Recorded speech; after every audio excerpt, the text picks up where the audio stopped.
Hi hello welcome home she was world. నా పేరు శివకుమార్. ఈరోజు ఫన్నీ జోక్స్ సిరీస్ 54 తీసుకొచ్చాను. మరికొన్ని జోక్స్ అన్నీ సరదాగా ఉంటాయి. చివరిదాకా చూడండి. ఈ సిరీస్ కొనసాగుతూనే ఉంటుంది.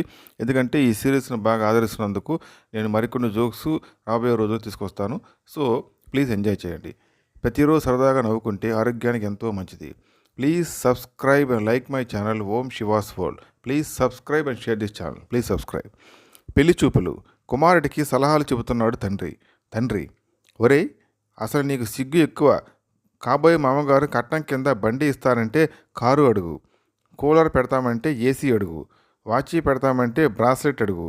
అర్థమైందా? కొడుకు: అలాగే నాన్న. మరి అమ్మాయిని ఇస్తామంటే వాళ్ళ అమ్మమ్మనో అడగమంటారా?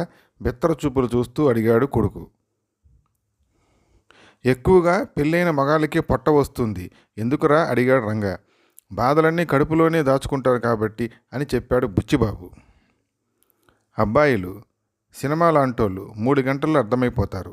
అమ్మాయిలు సీరియల్ లాంటి వాళ్ళు, ఎన్నిసార్లు చూసినా వీళ్ళు అర్థం కారు. అమ్మాయి తండ్రి: చాలా గారాబంగా పెంచామండి, వంట రాదు, మీరే కొంచెం సర్దుకోండి. అబ్బాయి తండ్రి: మేము కూడా చాలా గారాబంగా పెంచామండి, ఏ జాబు లేదు, మీరే సర్దుకోవాలి. పాలు తాగితే బలం వస్తుందా? ఒక 5 గ్లాసులు పాలు తాగి గోడని కదిలించడానికి ట్రై చేయండి, గోడ ఒక్క అంగుళం కూడా కదలదు. ఇప్పుడు ఒక 5 బీర్లు తాగి గోడ వంక చూడండి, గోడ దానంతట అదే కదులుతుంటుంది. తండ్రి: ఏరా, పెళ్ళై 3 నెలలు కూడా కాలేదు, అప్పుడే కోడలు వేరే కాపురానికి తీసుకెళ్లేలా ఉందే. కొడుకు: అవునానా, ఎవరు కొన్నది వాళ్ళు తీసుకుని వెళ్ళడంలో న్యాయం ఉందిగా. భార్య: ఏమండి, నిన్న మీకు పింక్ షర్ట్ ఇస్త్రీ చేస్తున్నప్పుడు కాలిపోయిందండి. భర్త: పోన్లే, అలాంటిదే ఇంకోటి ఉందిగా, అది వేసుకుంటా. భార్య: నాకు గుర్తు ఉందండి, అందుకే అందులో మొక్క తీసి కాలిపోయిన చోట అతుకు వేశా. నా కూతుర్ని పెళ్లి చేసుకోవాలంటే నీకు ఒక స్టేటస్ ఉండాలి. ఎందుకు లేదు? నాకు వాట్సాప్ స్టేటస్ ఉంది. భార్యాభర్త జోక్స్.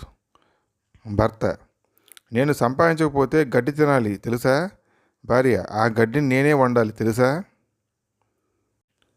ఒకడు పొద్దున్నే నిద్రలేచి ఆధ్యాత్మిక విషయాలు ఆలోచిద్దామనుకున్నాడు. కళ్ళు మూసుకొని ధ్యానముద్రలో మునిగి ఆలోచించడం మొదలెట్టాడు. 1. నేనెవరిని? 2. నేను ఎక్కడి నుంచి వచ్చాను? 3. నేను ఎందుకు వచ్చాను? 4. నేను ఎక్కడికి వెళ్ళాలి? ఇంతలో వంటగదిలో నుండి భార్య అరుపులు వినపడ్డాయి. 1. నువ్వు ఒక పెద్ద సోమరిపోతివి. 2. ఎక్కడి నుంచి తగలబడ్డావు నా కర్మకు. 3. నా జీవితం నాశనం చేయడానికి పుట్టావు. 4. ముందు లేచి బాత్రూంకి వెళ్ళి స్నానం చేసి తగలడు, టిఫిన్ రెడీ అవుతుంది. ఒక దెబ్బకు అతని ప్రశ్నలన్నిటికీ సమాధానం దొరికినట్లయింది. తృప్తిగా నిట్టూర్చి కళ్ళు తెరిచి బాత్రూంకి వెళ్ళాడు. భార్య: మన కుటుంబ విషయాలు బయటకు తెలియకుండా ఉండేది మీ చేతుల్లోనే ఉంది. భర్త: అదెలా? నేనేం చేయగలను? భార్య: నేను కోపంతో తిట్టినా కొట్టినా మీరు అరవకూడదు, సరేనా? So please subscribe and like my channel Home Shiva's World. Please subscribe and share this channel to all. Please subscribe. Thanks for watching. Thank you.